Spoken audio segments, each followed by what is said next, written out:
اعوذ باللہ من الشیطان الرجیم، بسم اللہ الرحمن الرحیم۔ السلام علیکم، 9th کلاس، کیسے ہیں سب بچے؟ اللہ تعالیٰ آپ کو ہنستا مسکراتا رکھے، زندگی میں کامیاب و کامران کریں۔ جی بچوں، آج ہم اسلامت لازمی میں ٹاپک پڑھیں گے حفاظت و تدوین حدیث، دور اول، عہد نبوی، خاتم النبیین صلی اللہ علیہ وسلم، عہد صحابہ کرام رضی اللہ تعالیٰ عنہ۔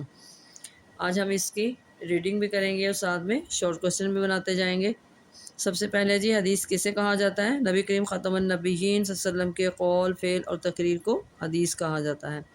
حدیث قولی اور حدیث فعلی میں فرق تحریر کریں۔ آپ خاتم النبیین صلی اللہ علیہ وسلم کے فرمان کو حدیث قولی اور عمل کو حدیث فعلی کہتے ہیں۔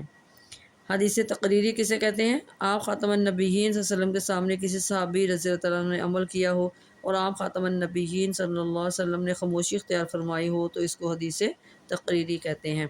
حدیث قدسی کسے کہتے ہیں؟ جس حدیث میں مفہوم اللہ تعالیٰ کی طرف سے اور الفاظ نبی کریم خاتم النبیین صلی اللہ علیہ وسلم کے ہوں، اس کو حدیث قدسی کہا جاتا ہے۔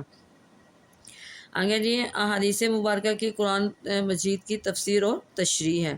نبی کریم خاتم النبیین صلی اللہ علیہ وسلم کی اطاعت اور اتباع کا اللہ تعالیٰ نے خود حکم ارشاد فرمایا ہے۔ نبی کریم خاتم النبیین صلی اللہ علیہ وسلم معلم انسانیت بن کر تشریف لائے ہیں اور معاملات زندگی میں احادیث مبارکہ کے بغیر ایک مسلمان کا گزارا ممکن نہیں ہے۔ احادیث مبارکہ عبادات، معاملات اور احکامات میں بنیادی حیثیت رکھتی ہیں اور قیامت تک ان سے رہنمائی لی جاتی رہے گی۔ اس لیے دور رسالت اور دور صحابہ کرام رضی اللہ تعالیٰ عنہ میں ان کی حفاظت پر بھرپور زور دیا گیا ہے اور حدیث مبارکہ کو باقاعدہ مدون کر دیا گیا۔ اب یہاں پہ سوال ہے جی، حدیث سے تدوین حدیث سے کیا مراد ہے؟ تدوین حدیث سے مراد احادیث مبارکہ کو جمع کرنا اور انہیں کتابی شکل دینا۔ تدوین حدیث کی تفصیل درج ذیل ہے۔ جی یہاں پہ بنے گا جی، جمع تدوین حدیث کا آغاز کب ہوا؟ نبی کریم خاتم النبیین صلی اللہ علیہ وسلم کی حدیث مبارکہ کی جمع و تدوین کا آغاز عہد رسالت میں ہی ہو گیا تھا۔ یہاں تک پھر آ گیا جی، حدیث کی جمع و تدوین میں خود نبی کریم خاتم النبیین صلی اللہ علیہ وسلم کی سرپرستی اور رضامندی شامل رہی۔ نبی کریم خاتم النبیین صلی اللہ علیہ وسلم خود اس بات کو پسند فرماتے تھے کہ آپ کی بات کو سنا جائے، ذہن نشین کیا جائے اور محفوظ کر لیا جائے۔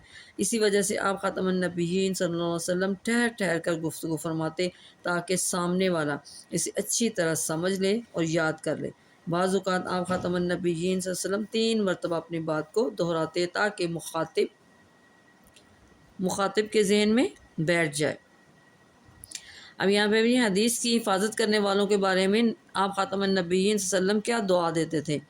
نبی کریم خاتم النبیین صلی اللہ علیہ وسلم حدیث کی حفاظت کرنے والوں کو ان الفاظ میں دعا بھی دیتے تھے کہ اللہ تعالیٰ اس انسان کو خوش و خرم رکھے جس نے میری بات سنی، یاد کی اور اسے لوگوں تک پہنچایا۔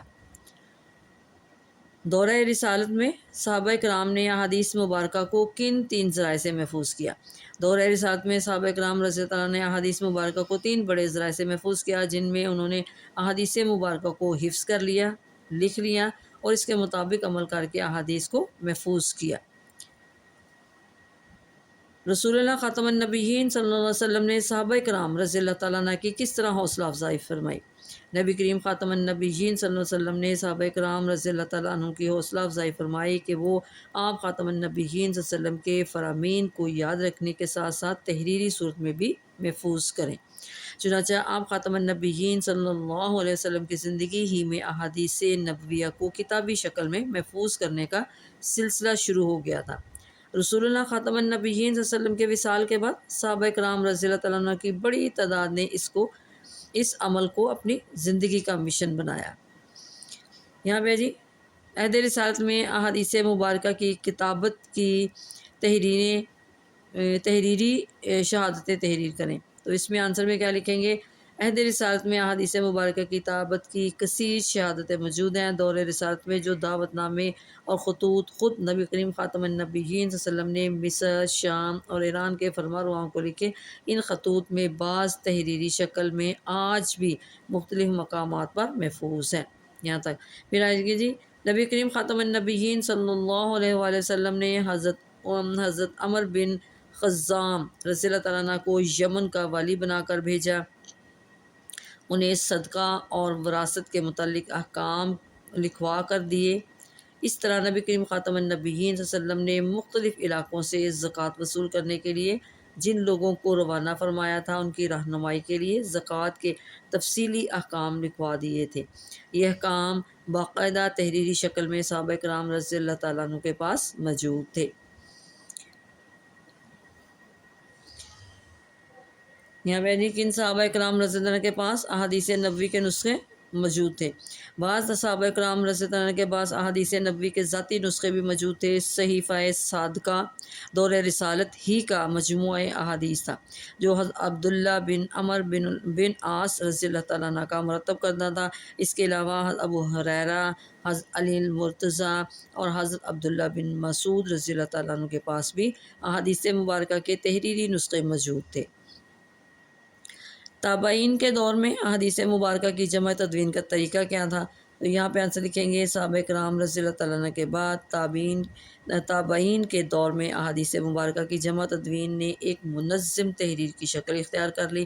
تابعین نے اس دور میں کئی کتب احادیث مرتب کی جو بعد کے ادوار میں باقاعدہ ماخذ اور مصادر کی حیثیت رکھتی ہیں۔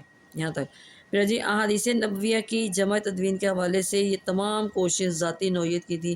سرکاری سطح پر جمع تدوین کا سلسلہ حضرت عمر بن عبدالعزیز کے دور میں شروع ہوا۔